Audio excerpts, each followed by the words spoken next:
Akin was a renowned meat seller in the village. His meat was loved by everyone, and his shop was always bustling with customers. People would come from far and wide to taste his delicious meat, and Akin would always oblige with a smile. But little did the customers know, Akin's success wasn't just because of his cooking skills. He had an encounter with a mysterious woman named Sonia, who gave him a charm to insert inside the meat he sells. The charm was supposed to drag customers to his shop, making them irresistibly drawn to his meat. Akin was hesitant at first, but the charm seemed to work like magic. His shop became the go-to place for meat lovers, and his sales skyrocketed. Akin's rival, Tanko, who had a shop down the street, couldn't help but feel envious of Akin's success. Tanko vowed to find out the secret behind Akin's sales. He would often sneak around Akin's shop, trying to catch a glimpse of what made his meat so special. But Akin was careful, and Tanko couldn't find anything out of the ordinary. One day, Tanko decided to follow Akin to the forest, where he suspected Akin might be meeting with a native doctor. Tanko hid in the bushes, watching as Akin met with the native doctor. Akin didn't know that Tanko was monitoring him. He received a package from the native doctor, containing herbs that he was supposed to mix with his meat. Tanko's eyes widened as he realized what was going on. Tanko screamed and ran to the village square, shouting to everyone about Akin's secret. At first, the villagers didn't believe him. They thought Tanko was just jealous of Akin's success. But Tanko provided evidence, telling the villagers about the herbs Akin received from the native doctor. The villagers started to get suspicious, and soon, they demanded that Akin explain himself. Akin was dragged to the elder's house, where he was forced to answer for his crimes. Every villager was angry, demanding that Akin be punished for using charms to deceive them. Akin confessed, telling the villagers about Sonia and the charm she gave him. He begged for forgiveness, promising to stop using the charm. But just as the villagers were about to pass judgment, the native doctor appeared. He verified Akin's story, telling the villagers that he had indeed given Akin the herbs. The villagers were shocked, and they demanded to know why the native doctor had given Akin the charm. The native doctor explained that Sonia had asked him to create the charm, but he didn't know what her intentions were. The villagers were divided, some demanding that Akin be punished, while others believed he was innocent. The elders called for a meeting to discuss Akin's fate. After much deliberation, the elders decided that Akin should stop using the charm and instead focus on cooking delicious meat. Akin agreed, promising to do just that. Akin's shop was closed for a while, but when he reopened, his meat was still delicious, and the customers came back. Tanko, on the other hand, learned a valuable lesson about not jumping to conclusions. The villagers learned to appreciate Akin's cooking skills, and his shop became even more popular. Akin and Tanko eventually became friends, and Tanko even started to learn some of Akin's cooking secrets. Sonia, the mysterious woman, was never seen again, but the villagers whispered about her for years to come. Some said she was a witch, while others believed she was just a kind stranger. Akin's story became a legend in the village, a reminder of the power of hard work and good cooking. And Akin lived happily ever after, serving delicious meat to the villagers. Years later, people would still talk about Akin, the meat seller who had a secret ingredient that brought him success. But they would also remember the lesson he learned about the importance of hard work and honesty. Akin's legacy lived on, inspiring future generations of meat sellers to focus on their craft rather than relying on shortcuts. And the village prospered, with Akin's shop remaining a beloved institution. For 15 years, I volunteered at a motherless baby home, caring for children, including a little girl named Rose, who was my biological daughter. I had brought her to the home as a baby, and the staff didn't know our true relationship. Rose would always sing a happy song when she saw me. "Give me a hug, Mummy.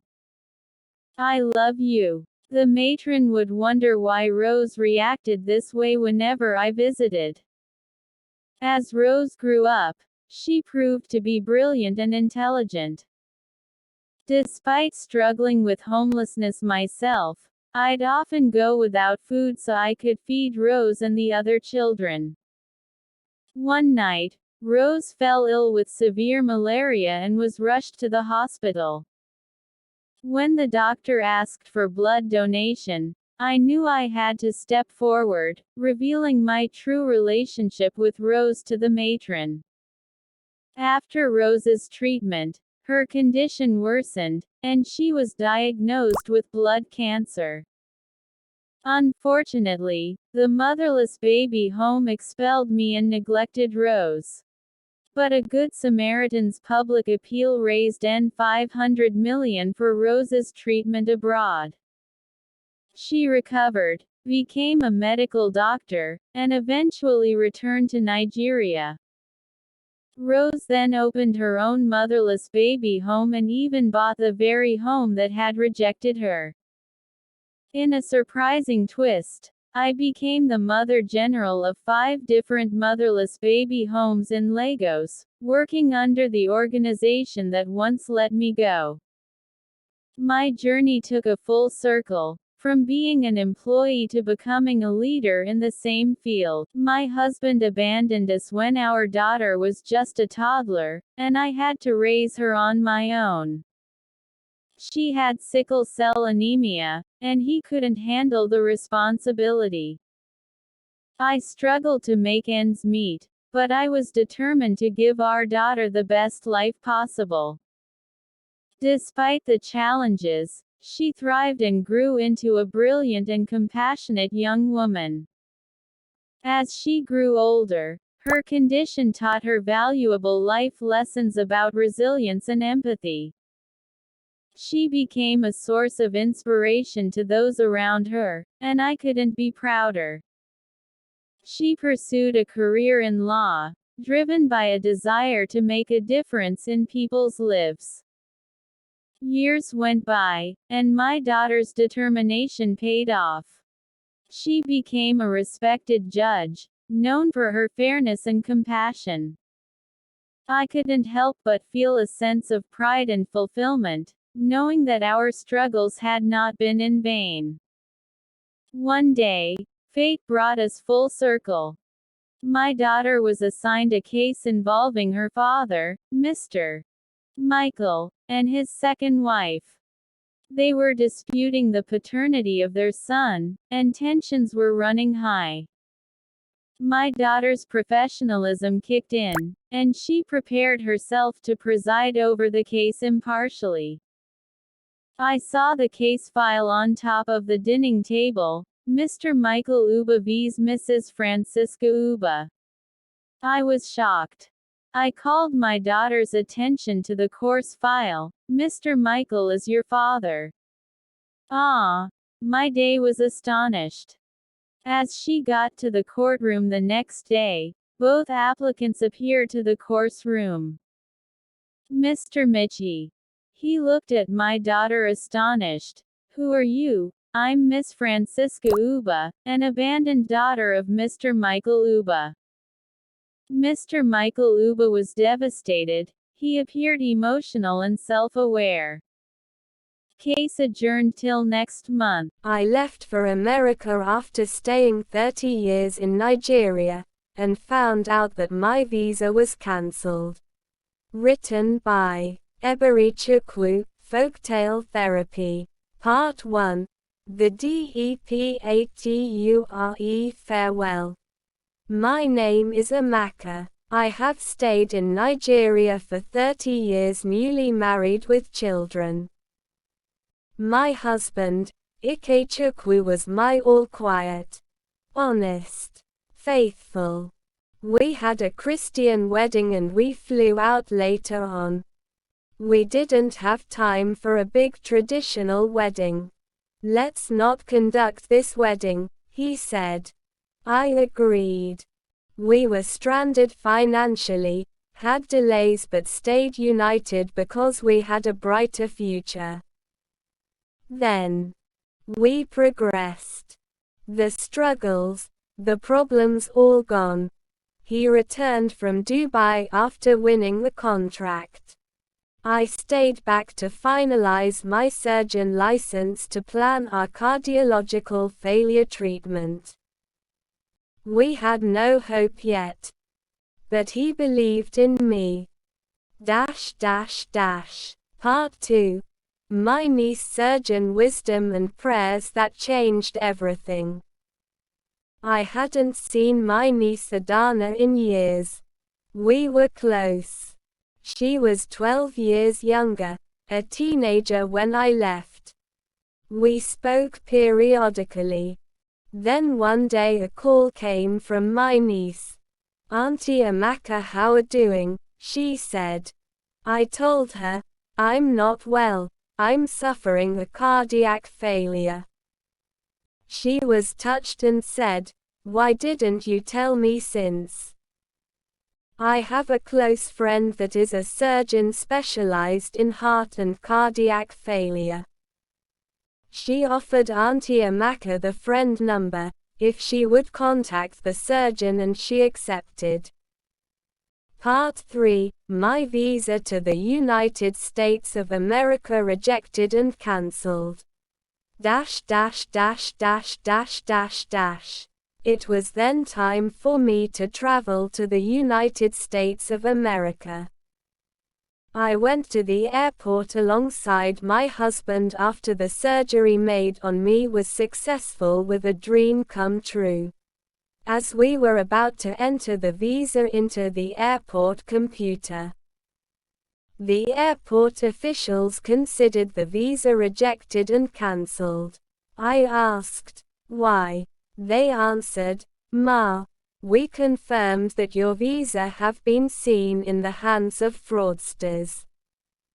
So to avoid much damage, we had to cancel your visa. Hearing this, my heart skipped and I broke down crying. My dreams were shattered by some devilish creatures that are unknown. My husband vowed to find the truth behind the rejection and cancellation of the visa. Part 4. The culprits found out to be my niece and her surgeon. My husband had a group of mechanized computer officials he was working with. He told them about situation and how they could find out the culprit. The computer officials smiled and told him, your wish has come true. They went on telling him about a new machine they formed called the EACG Rolex. With this machine they could easily find the fraudsters and track their location with no stress. They went to the machine, inserted my number, and it was found out that my wife, niece and her cousin were the culprit behind the rejection and cancellation of the visa. We tracked the two of them and found out they were in Perth, Australia. Finding how to go to Antarctica to stay and never returned after seizing a billion people's visa. I prepared another visa with my wife and we vowed to stop them before they go away. To be continued. Part 5. The journey to the United Kingdom, preparing for a computer-based battle. By the time my husband and I reached the United Kingdom, my niece and the surgeon were already in Perth planning how to get to Antarctica by hiring a rocket so as to take them to Mars. I was ambassador of the EACG machine, so seeing this they handed unto him the sum of $365 billion. My husband journeyed far in United Kingdom. Meanwhile my niece and the surgeon sent thugs so as to take my husband Ikechukwu out of the picture. But as he journeyed he equipped himself and took advantage of everything. People all over the world lamenting over their visas that has been cancelled because of these two. Part 6. The epilogue, the culprit being seized and arrested. Then he got to France to prepare a six-sided nuclear weapon called the Nickel Clin. He went through a lot to get this machine, planning for his revenge. Now as he journeyed to Australia, he bought a Ferrari and was about to enter.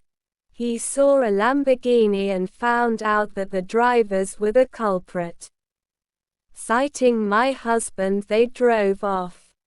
My husband chased them. The battle liners were exchanging bullets within themselves. Until the culprit entered a skyrocket for Antarctica. My husband, being determined, formed a skyrocket out of the Ferrari and drove off. With extreme anger he drove into the culprit's skyrocket and both went crashing into the island. My husband with his personal assistant fought the henchmen they carried with them. And soon as we were done, they already summoned the rocket and took off. As they were heading Mars, something dawned on Ikechukwu, the nickel kiln. He stationed it to the sky and when it tracked the rocket he owned and fired it. The culprit saw something coming to their rocket, so they quickly went out flying in space and entering into the Earth, landing on the United States. The culprit were arrested.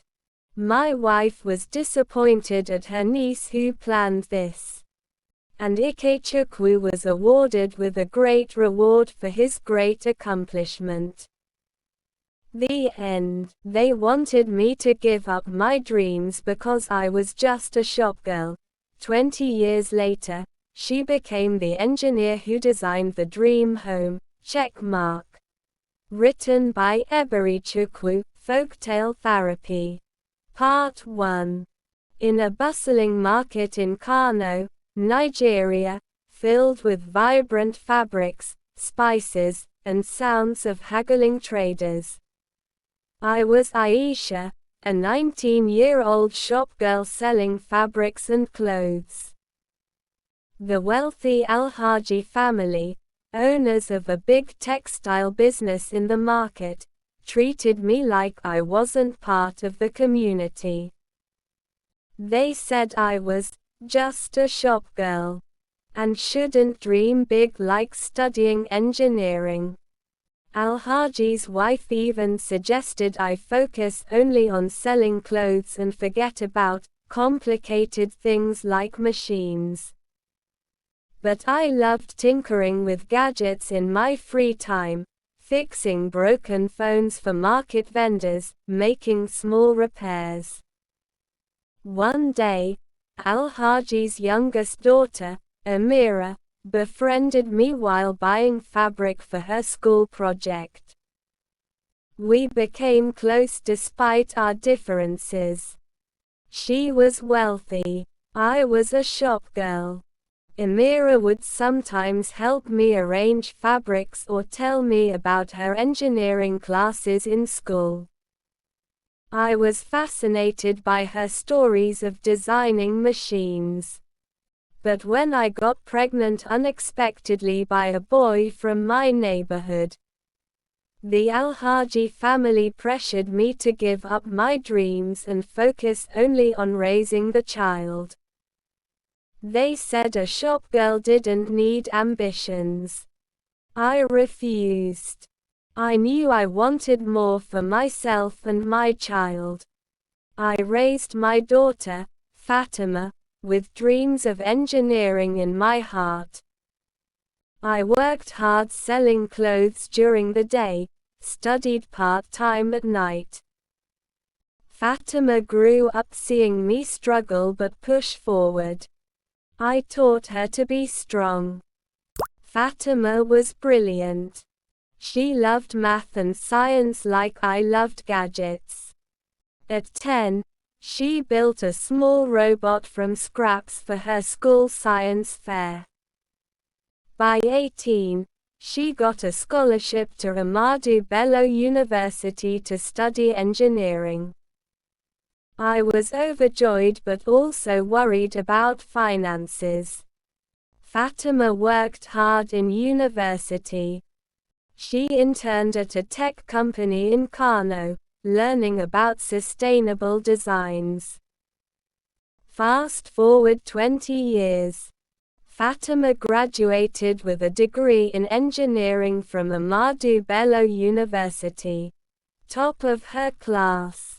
The Al-Haji family was building a dream home in a posh area of Kano.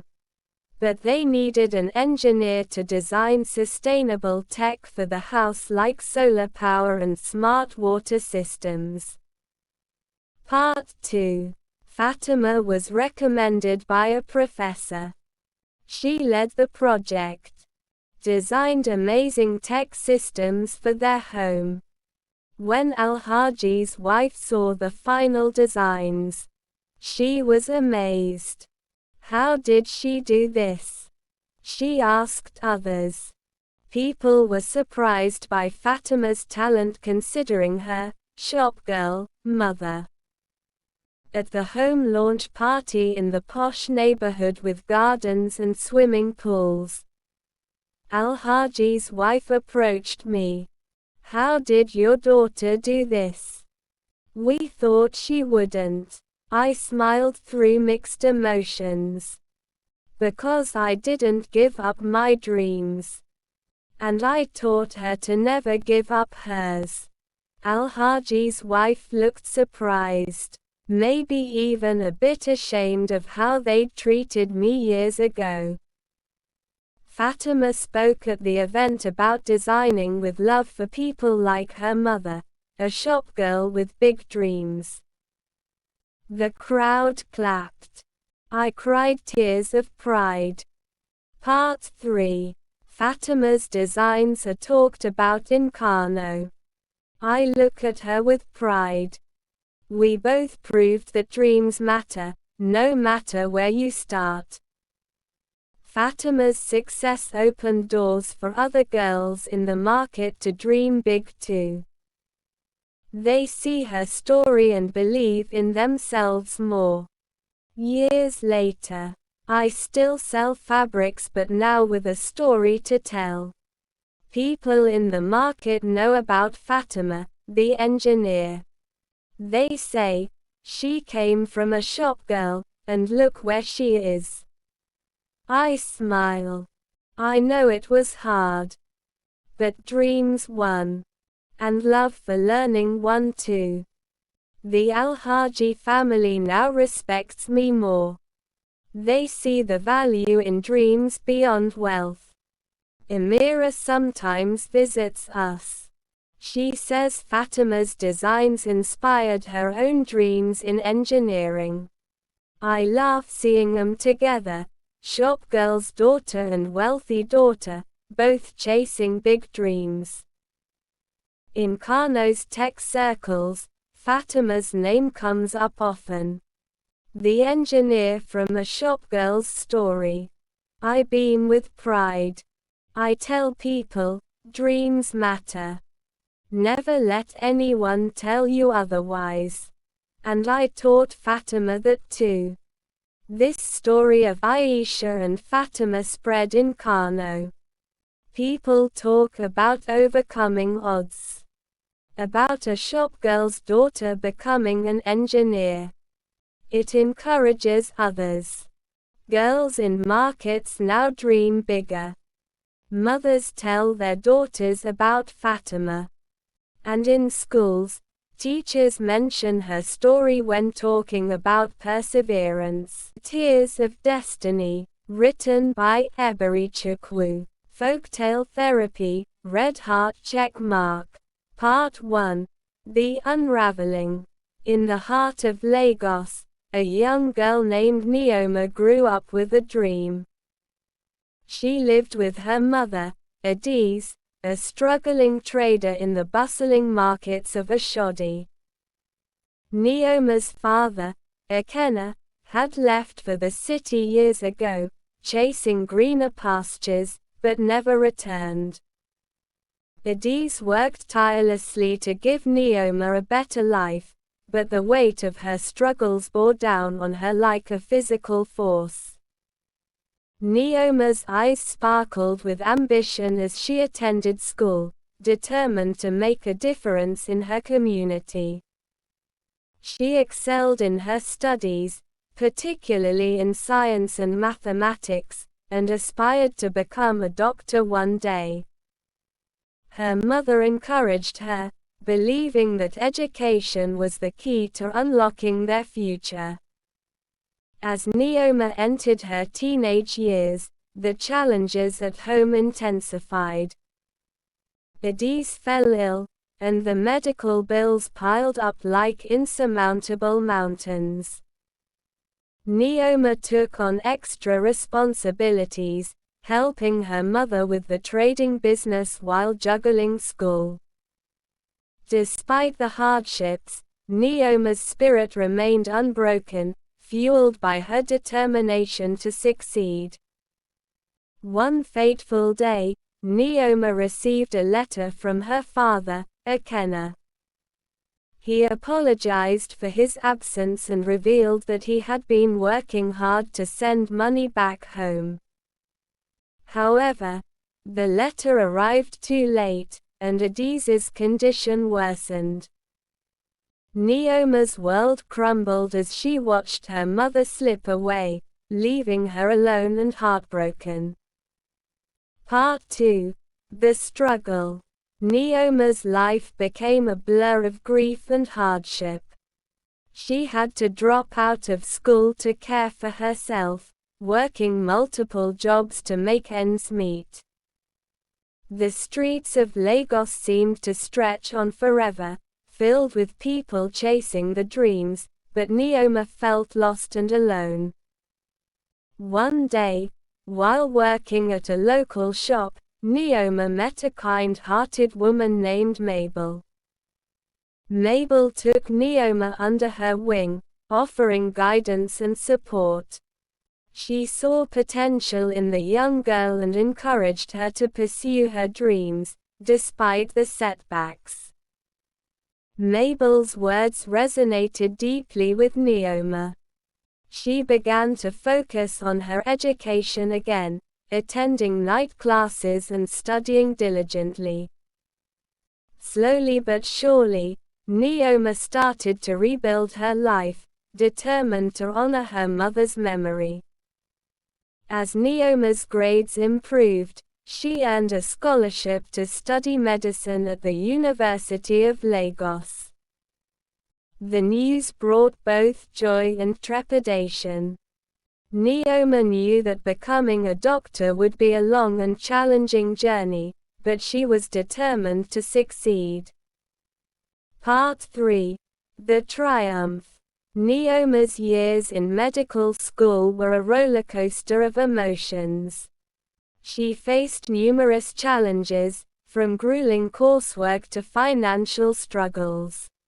However, she persevered, driven by her passion for healing and her desire to make her mother proud. During her final year, Neoma's father, Ekene, reappeared, humbled and remorseful. He had been working hard to redeem himself, and Neoma, though wary, gave him a chance. Together, they worked to rebuild their relationship, bonding over their shared love for Adise. Neoma graduated at the top of her class, becoming a respected doctor in her community. She established a clinic, providing medical care to those in need. The clinic became a beacon of hope, and Neoma's patients adored her for her compassion and dedication. As Neoma looked out at the city, she felt a sense of pride and accomplishment. She had overcome the odds, and her mother's legacy lived on through her. The tears she had shed for her mother had not been in vain, they had watered the seeds of her destiny. Part 4. The Legacy. Years passed, and Neoma's clinic became a model for community healthcare. She expanded her services, offering training programs for young medical professionals. Neoma's impact on the community was profound, and people began to call her Mother Neoma, a symbol of hope and care. Neoma's father, Ekene, had become a constant presence in her life. He helped her with the clinic, using his skills to manage the administrative side. Together, they built a thriving business, and Neoma's reputation as a doctor and a community leader grew. One day, a young girl came to the clinic, her situation eerily similar to Neoma's own story. Neoma saw herself in the girl and knew she had to help. She took the girl under her wing, mentoring her and guiding her toward a brighter future. As Neoma looked at the girl, she saw her own reflection. She realized that her journey was not just about her own success but about creating a legacy that would touch generations. I was their secretary for 20 years. They didn't know I was also their boss. Written by Eberi Chukwu. Folktale Therapy. The Unseen Boss. My name is Ada, and for 10 years, I worked as a personal assistant to the CEO of a prestigious company. They called me just a secretary, and treated me like a subordinate. But what they didn't know was that I was the actual owner of the company. I remember the first day I walked into the office, nervous and unsure of what to expect. The CEO, Mrs. Johnson, was a demanding boss, known for her high standards and sharp tongue. I was just a young graduate, eager to learn and make a name for myself. As her personal assistant, I did everything from scheduling appointments to handling confidential documents. I was efficient, organized, and always willing to go the extra mile. Mrs. Johnson appreciated my work, but she never failed to remind me of my place. "You're just a secretary, Ada," she'd say. "Don't forget your role." But what she didn't know was that I had a secret. Behind the scenes, I was building my own business empire. I had invested in various ventures and properties, using my knowledge and skills to make smart decisions. Over the years, I worked tirelessly to grow my portfolio, always keeping a low profile. I attended networking events, seminars, and conferences, learning from industry leaders and making connections. Meanwhile, Mrs. Johnson and the rest of the management team treated me like a subordinate. They'd give me tasks without thanking me, and sometimes even belittle my contributions. But I smiled and nodded, all the while planning my next move. One day, Mrs. Johnson announced her retirement. The entire company was in a buzz, speculating about who would take over as the new CEO. I knew it was my time to shine. The board of directors called a meeting to discuss the succession plan. I walked in, dressed in my best business attire, and took my seat. Mrs. Johnson has decided to step down, the chairman announced. And after careful consideration, we've decided to appoint. I smiled, knowing what was coming. Ada, our current personal assistant, as the new CEO. The room fell silent. Mrs. Johnson's face turned red with shock. The other executives looked stunned. How is this possible? Mrs. Johnson whispered. You're just a secretary. I stood up, confident and poised. I'm not just a secretary, Mrs. Johnson. I'm the majority shareholder and owner of this company. The room erupted into chaos. Questions flew, and faces turned red. But I remained calm, knowing I had the upper hand. I revealed the truth. I had been secretly buying shares and investing in the company over the years. I had become the majority shareholder, and now it was time for me to take the reins. The management team had to adapt to the new reality.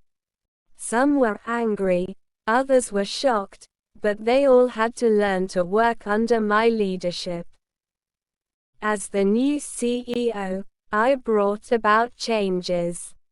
I streamlined processes, cut costs, and invested in new technologies. The company flourished under my leadership. I proved that even the most unlikely person can hold great power. I showed that with hard work, determination, and strategic thinking, anyone can achieve the goals. The experience taught me valuable lessons. I learned that respect and kindness go a long way. I chose to retain the existing management team, but with a newfound sense of respect and professionalism. Looking back, I'm grateful for the journey. It taught me patience, resilience, and the importance of keeping my goals private. Now, as I sit in my office, overlooking the city, I smile. I think about the day I walked in as a young assistant, and how far I've come. The unseen boss is now the CEO. And I'm loving every minute of it. Love heart used as a means to an end, usually ends in heartbreak. Written by Eberichukwu, Folktale Therapy. My name is Nancy Okoro. I was married in secret to my university love, Ifeanyi Nwosu. We exchanged vows in a quiet ceremony, with only a few close friends present. He promised to make our relationship official once he achieved his career goals. Ifeanyi was ambitious, and I supported him every step of the way. I paid his tuition fees when he was struggling financially. I helped him prepare for job interviews. I was his rock. But when Afeni landed a high-profile job at a prestigious company, everything changed. No call, no chat, no pleasantries. He claimed to be busy always. Many excuses. Much later, he started distancing himself from me, saying he needed to focus on his career. What a surprise. I understood, or so I thought. One day, I saw his Facebook post announcing his engagement to his boss's daughter, Nkiru Ez. My heart shattered into a million pieces. I felt betrayed and heartbroken. I confronted Afeni, and he broke down. He told me that marrying Nkiru was a strategic move to advance his career. He promised that once he achieved his goals, we would be together again. I was devastated, but I kept our relationship a secret. I didn't want to ruin his chances.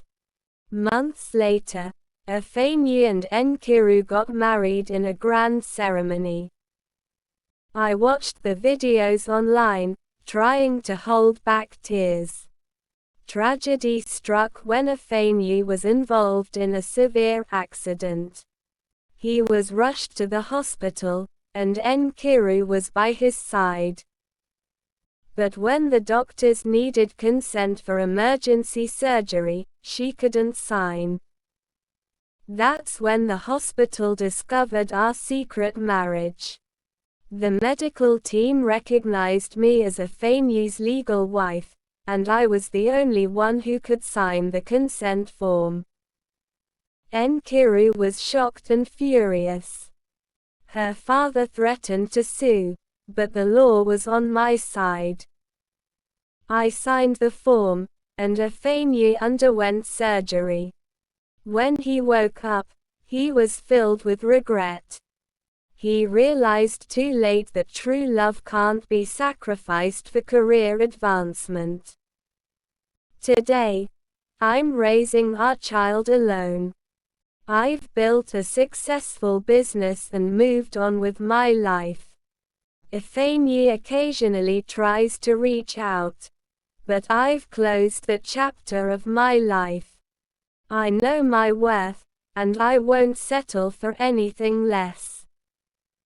As I look back, I realize that our secret marriage was both a blessing and a curse.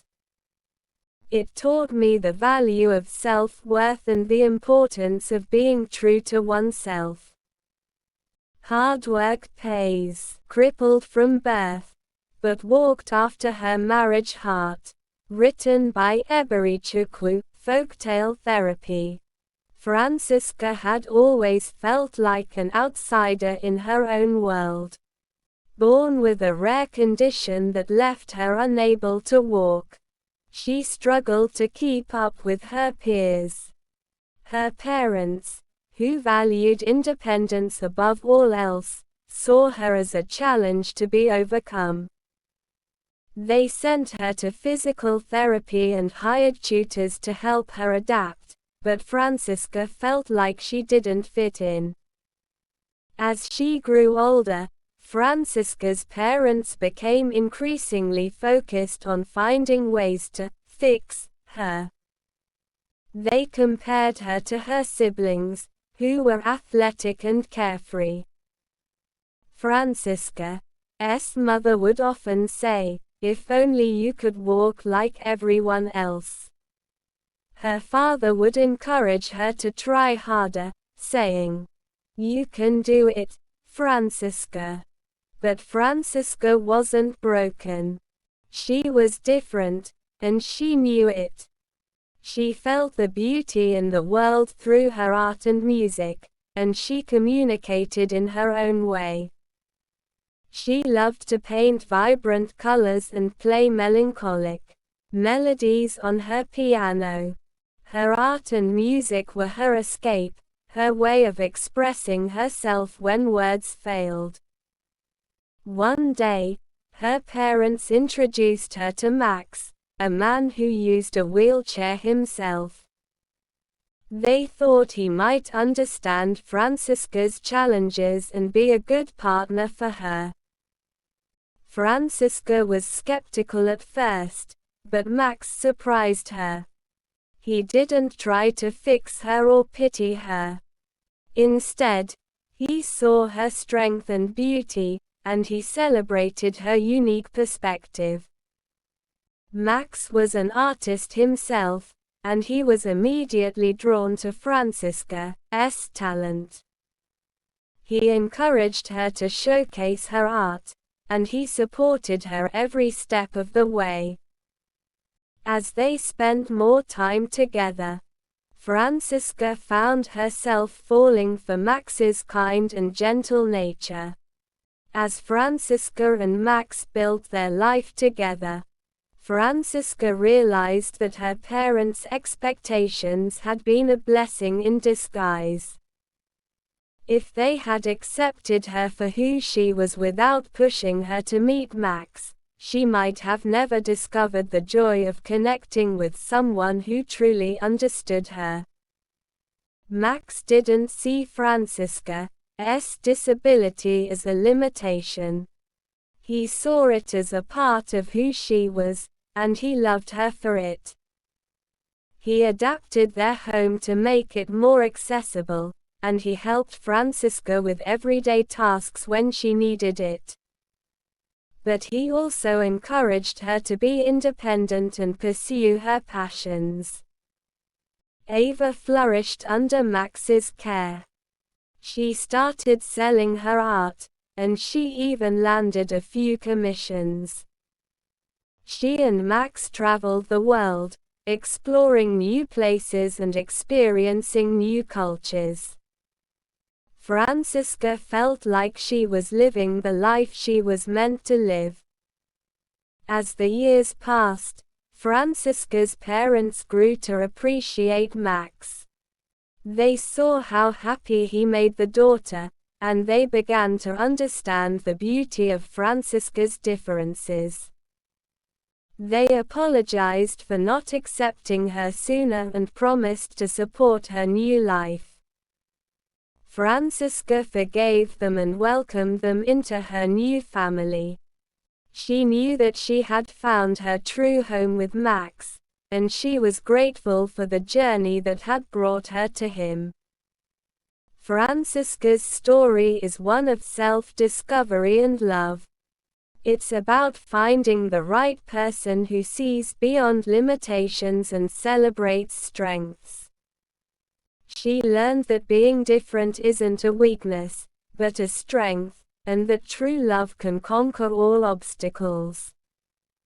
In the end, Francisca and Max's love story became a beacon of hope for others. They showed that disability doesn't define a person, and that love can be blind to physical limitations. They proved that with the right partner, anyone can live a happy and fulfilling life. As Francisca looked back on her journey, she realized that her parents' expectations had been a catalyst for growth. She had found her true self, and she had found love. She knew that she would always be different, but she also knew that she was loved and accepted for who she was. And as she sat in her studio, surrounded by her art and music, Francisca smiled. She knew that she had found her true home, and she was grateful for the journey that had brought her to Max. They asked me to marry a stranger. The stranger became an unseen gift heart. Written by Eberichukwu, Folktale Therapy. Purity had always felt like an outsider in her own family. Born with a rare condition that left her deaf, she struggled to connect with the world around her. Her parents, who valued perfection above all else, saw her as a problem to be fixed. They sent her to special schools and hired tutors to teach her lip reading and sign language, but she never quite fit in. As she grew older, Purity's parents became increasingly frustrated with her. They compared her to her siblings, who were perfect in their eyes. Purity's mother would often sigh and say, "If only you could hear, dear." Her father would pat her hand and say, "We'll find a way to fix this, don't worry." But Purity wasn't broken. She was different, and she knew it. She felt the vibrations of the music, saw the beauty in the world through touch and smell, and communicated in her own way. One day, her parents announced that she would marry a man from a neighboring village. They described him as kind and patient, but Purity was skeptical. She didn't want to leave her home or her friends. She didn't want to be a burden to someone else. The wedding day arrived, and Purity was nervous. She had never met the man before, and she didn't know what to expect. As she stood at the altar, she felt a gentle touch on her hand. It was her groom, Kofi. He signed hello in sign language, and Purity's heart skipped a beat. After the ceremony, Purity and Kofi went to his small village. He showed her his garden, full of vibrant flowers and delicious fruits. He communicated with her through sign language and writing. Purity felt seen and heard for the first time in her life. Kofi wasn't perfect, but he was perfect for Purity. He loved her for who she was, deaf and all. He saw the beauty in her differences and celebrated her unique perspective. As they built their life together, Purity realized that her parents' expectations had been a blessing in disguise. If they had accepted her for who she was, she might have never met Kofi. She might have never discovered the beauty of sign language or the joy of connecting with someone who loved her truly. Purity's story is one of self-discovery and love. It's about finding the right person who sees beyond imperfections and celebrates differences. She learned that being different isn't a weakness, but a strength, and that true love can conquer all obstacles. In the end, Purity's parents came to visit her and Kofi. They saw how happy she was, and they began to understand the beauty of the daughter's differences. They apologized for not accepting her sooner and promised to support her new life. Purity forgave them and welcomed them into her new family. She knew that she had found her true home with Kofi, and she was grateful for the journey that had brought her to him.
The past may shape US, but it doesn't define US.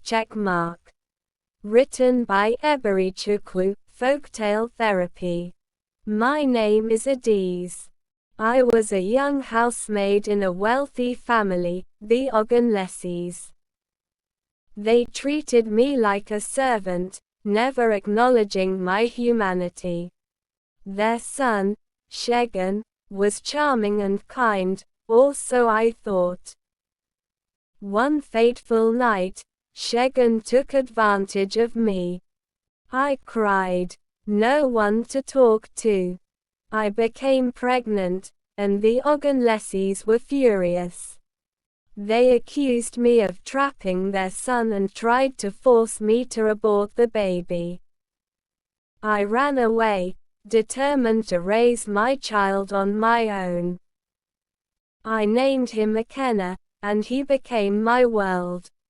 Despite the struggles, Ekene grew into a brilliant and compassionate young man. He worked hard and earned a scholarship to study engineering. Years later, fate brought us back to the Ogunlesis doorstep. Ekene was working on a project to design a sustainable water system for the city. And the Ogunlesis company was a key partner. When the daughter, Azin, fell ill due to a contaminated water supply, Ekene was part of the team that saved her life. The Ogunlesis were grateful, but I saw the guilt in their eyes. As they thanked Ekene, Mrs. Ogunlesi recognized me. She remembered the past and the way they had treated me. She apologized, but I just looked at her. You don't have to apologize now, I said.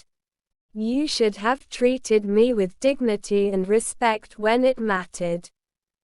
Ekene smiled and hugged me. Mom, let's focus on the good we're doing now, he said. Shegun appeared, looking worn and regretful. Adiz, I'm so sorry, he said. I looked at him, and I saw a broken man. You don't have to explain, I said. But next time, treat people with kindness and respect. As we walked away, Ekene turned to me and said, Mom, I'm proud of you. I smiled, knowing that my son had grown into a good person despite the hardships we faced. What a world! Full of uncertainties. We need to be careful in life because future has lots of things to define our destiny.